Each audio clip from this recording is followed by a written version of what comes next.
Thanks for the opportunity to do this. Just so you know, I've got 30 years in environmental health and safety. So this is what my background is in anyways. I do this for a chemical manufacturer. And, I was asked by Celia to assist the church in putting together an emergency action plan, which we will go over. And there may be questions on this, and that's fine because it is new to everyone. And as far as the fire extinguisher portion, I have a 5-minute video that you can all watch, and you can actually get a good idea as to how to use a fire extinguisher. We were going to have a hands-on, but unfortunately, it's the small one or using a regular 10 or 20-pound dry chemical, which we don't want to use because it's just messy and it's nasty stuff. Yeah. I was hoping we'd have CO2s available. They're out of work, so I couldn't get a CO2. So with that, this is the first of the emergency evacuation plan. This is to go over with all the leads, and I don't know if all the leads are here or well, who's here. Explain what a lead is, we don't know. Oh, they don't know what a lead is. Ah, okay, didn't know that. Can you help me with that one? Because I can go over who the leads are.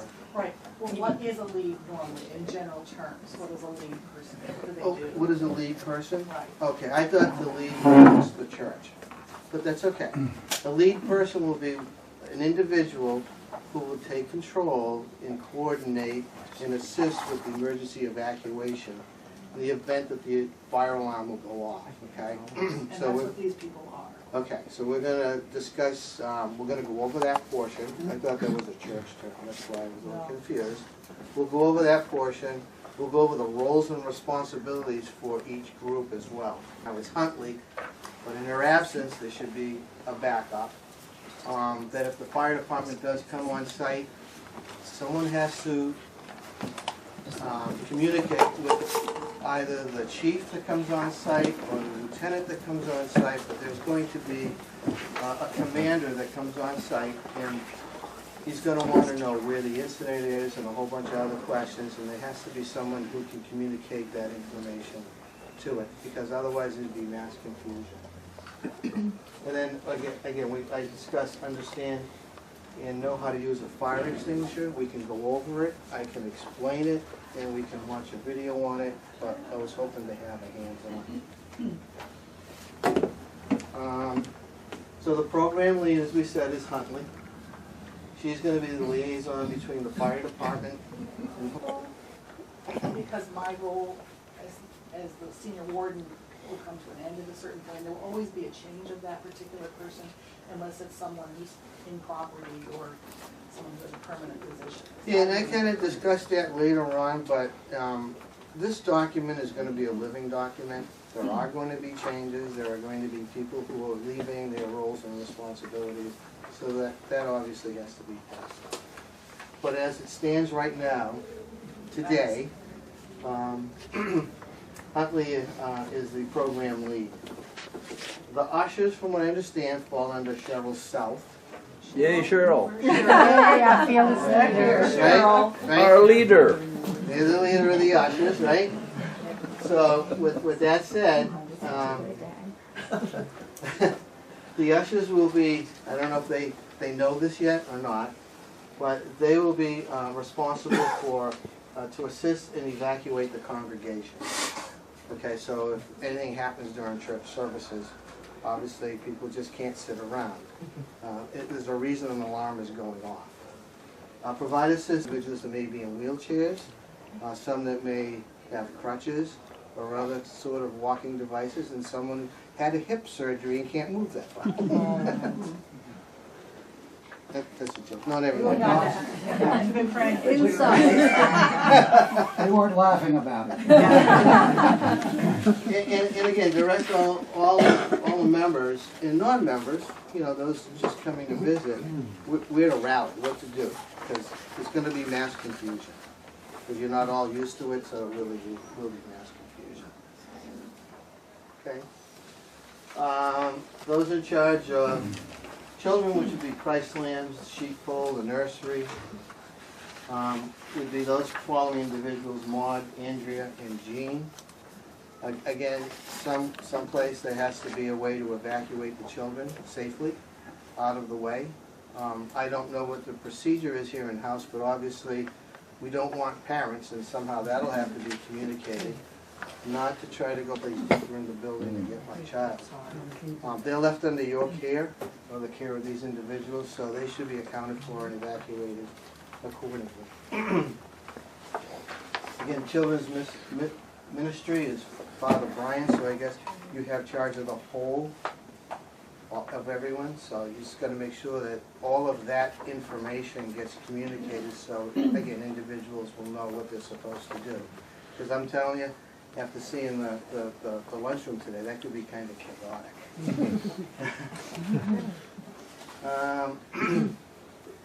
That means you have to evacuate and account for all the children, again, going back to that. And somehow do you have a head count check at a rally point too for the kids? Okay? Yeah, well, to know that, you know, if you have, I don't know, Tim and Bob and Sally that in the class, that they're there at the rally point, that no one missed them. You know, 'cause, as far as the priest, Father Tim, I guess Father Tim, is he here? He just, okay? All the clergy should be on the same page to know what their responsibilities are. Obviously, we're leaving a lot of the evacuation of the congregation up to the ushers in the church. But one thing, you know, I didn't take into consideration, I think we may have overlooked that, was the lunch, that little luncheon you have afterwards, because that's, if the ushers aren't there, someone's going to need to help with that evacuation of that lunchroom. That's something that may need to be thought out, maybe in another line written or another responsibility given out. But again, going through this and seeing this actually happening now, that raises another question. Okay, and the altar party, again, it's just having familiarity with what the evacuation plan is, where the exit routes are, and where the rally points are. You may be able to assist. We're not asking you to actively participate in that. It's going to be the usher responsibility. The types of evacuations we're going to have here, we are discussing. There seems to be something missing on that, or it's clipping. No, it's clipping it off because of that one. But that's the actual slide, so we're good. I checked. Is fire and smoke. And then the smell of gas, you don't want to activate a fire alarm, but you do want to evacuate the facility. So that would be by word of mouth. You're going to have to do a lot of screaming or whatever, just tell people to evacuate the building. Yes? Isn't there normally a gas and CO2 monitor? Because they're required, I know they're required in multi-families and so forth.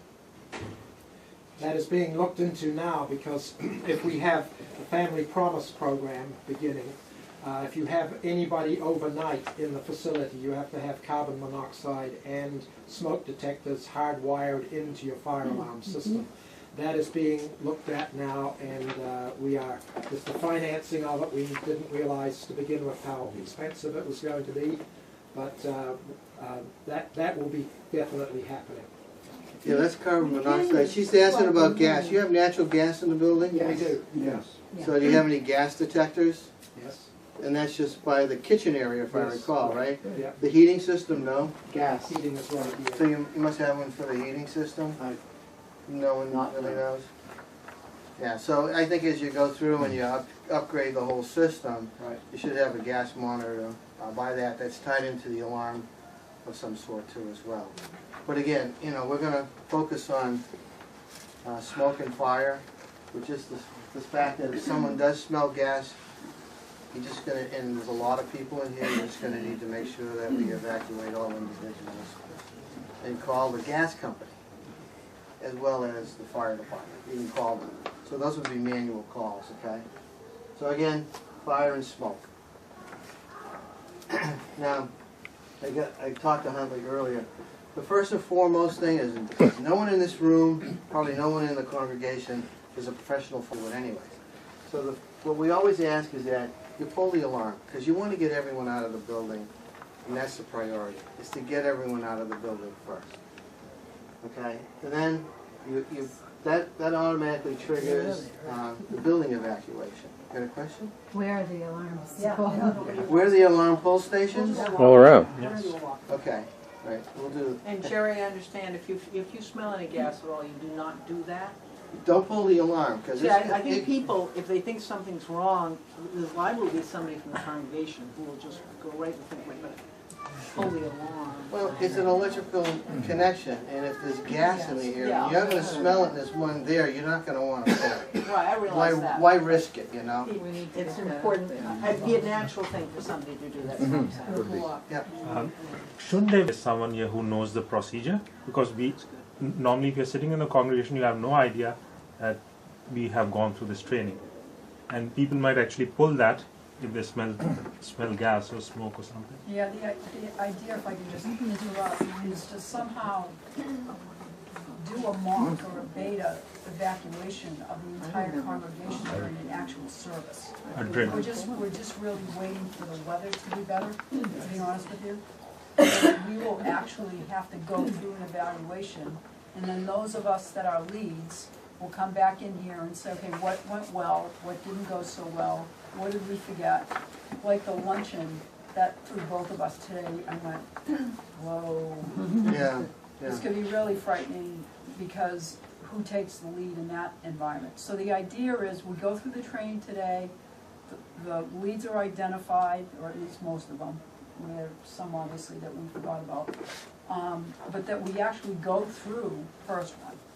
Then we regroup and we figure out, well, okay, what do we have to get better at? The second time we pull the alarm, we're gonna have the fire department on site so that they can evaluate how well we do. So this evacuation plan, I guess our job will be to figure out how do we get it into the hands of the appropriate people. And then obviously Father Tim will have to announce at a service, actually all of his services, the day we're gonna do the mock evac, because even in our church, we tell people, we're pulling the alarm today, and everybody must evacuate, and every lead takes on their responsibility and does it. And then we do a post-mortem of what could we have done better, were people confused when they were out, all right? So I just want to allay everybody's concerns that the purpose of today is just the first step of 3, as far as we're concerned. You know, we're here 3 times, just so everybody feels comfortable, and we don't have the pressure of the fire department, you know, also kind of nitpicking. We're gonna be in good shape before that happens, and I would say that it should be relatively quickly. We shouldn't put this off like another 3 months if he doesn't move any more refrigerators. And hopefully we'll do this relatively quickly. Good. We do also know that there are some leads that we've identified of folks videotaping. So once we're sure everybody kind of gets the drift of what we're doing, then we'll just announce it and say, you know, we're gonna do a practice run today. And the goal, as Jerry said, is to make sure that people know the first thing to do is evacuate the building. Don't panic. Know that all of the other leads and all of the other sections of the church know what they're doing, and your children are going to a different rally point. And then the leads are the people that are responsible for acknowledging that the kids that were in the sheepfold are all out, the little lambs are all where they're supposed to be, that we can push the little crib out. Because the other thing that you may not know is Jerry and I were here over the summer and did a complete walkthrough of every area. And thanks to Chuck, not here, thanks really to him, because he did an incredible job with taking the drawings and helping with the evacuation routes and everything else. That will all be in your evacuation plan. But it's one thing to see a drawing, it's another thing to walk it. All right, so just know, this is just the first time we're here to give you an overview, then we'll practice. Okay? Does that clarify? Did you consider the configuration of the tables? That I would think from front to back rather than horizontally Big In hall. that big in the hall. hall. When I was there earlier this morning, we had these partitions up, and I knew there was an exit in the back, Yeah. and you were having some sort of It's a formation class. Right. You can buy peel and stick signs to post another exit sign with an arrow that points to that back door, because with those partitions up, Can't and you're see just it. sitting in the first half. Again, I'm not familiar with this, with the church, and I'm sitting there going, my only way out is this way, or through that kitchen. So that, I know the kitchen can get kind of snaky, but the other one's more direct, and maybe you should put a sign there. So, to answer your question, I think you just have to look at it, see what makes more sense. What would serve the, make everyone aware that there's an evacuation door, exit door in the back corner. It's just something you need to look at. Yeah, and whoever sets up for that service would know, okay, if the high petitions are going up and they're blocking the exit sign, we're just put a kill and stick here for today. So maybe that's the sexton or the assistant sexton. And you can do it Chuck. with, you know, this, opposed to peel and stick, you get the plastic ones, and you use Velcro, because I've had to use them temporarily, put a little Velcro on it, stick it on the wall, and it's hung, and you just take it off later. So, those are some ideas you can get. But again, for what Celia pointed out, we're going over the leads responsibilities, but in this portion here, this is key. Pull a fire alarm. What's the congregation gonna do? And there's nothing there, someone's gonna have to make a general announcement that this is going into play. And if you have children, you need to go to the rally point. And we'll have a bunch of do's and don'ts as we go along that we can go over, and there's probably some more questions there, but a general announcement's gonna have to be made to the congregation. Yeah, and that'd be Father Tim or any member of the clergy, depending upon what service we're talking about. Let me ask you one question before I go. Does the fire department do an annual evacuation with the children's? Not here, they have not. No, they have not. Okay, Tewksbury, they do. They run the alarms, but what happened was, I'll tell you, it was kind of, this is how we found out. They pulled the alarm, they set the alarm off. They were focusing on the children, evacuating the children. Everybody's just standing around. So finally the chief said, hey, you hear the alarm? Get out. Get out. Everyone get out. So we had to kick everyone out, you know? But again, it's taken lightly sometimes, and it's just a drill. But we gotta treat it as a situation. Okay. So we kinda jumped ahead a whole lot, but again, the alarm sounded, the leads will take controls, the ushers will do what they're supposed to do. Those individuals in charge of the children, the sheepfold, and I don't know all the other, the lambs, they will take control and take the children out. Also, I think that maybe if it's during services, the pastor can make an announcement over, since he's got the microphone, that the church needs to be evacuated immediately, and then that's it. It's just unfortunately you have to stop service, but you need to get everyone out of the building. And then follow instructions by ushers. Right. So the most important people during a service are the ushers assigned to the service. Because in charge of that service, he'll say, please follow the directions of the ushers, but you must evacuate the building. And then the ushers will, Yeah. they take over from there. Now somehow they have to be trained in what they need to do. Yes. Ushers. Yes. We have ushers that are on duty, and then we have ushers that are sitting in the congregation. Is it just the ushers that are on duty that are going to do that, or would it be anyone that was an usher that's even in the congregation? It's, I think anyone that can help evacuate the facility should be used, to be honest with you. Especially if I saw you have individuals who are with disabilities, you know. They need to get out of the building as well. And they may need help or assistance to do that. So, yeah, get them out. Whoever, if you're just part of the congregation, you're an usher, and you want to help, fine. But I think you seem to have plenty of ushers to take the control, or take the lead in evacuating the facility. Now, they're only responsible for the congregation, you know. That's their focus. You'll have a lot of people in the church, too. Sorry, I didn't hear that. Could I hear that again? So you have quite a few people in the church. I don't even know if I could get a smile on. At least I think you do. Hey, why not? Everyone, they'll move to an area of refuge. This is the area of refuge, okay? Since the ushers are responsible for the evacuation, and they're going to assist an individual who may have a disability, and sometimes if that individual cannot get out of the facility entirely, and there's the fire we know may not be at the front of the building, created and identified an area of refuge, okay?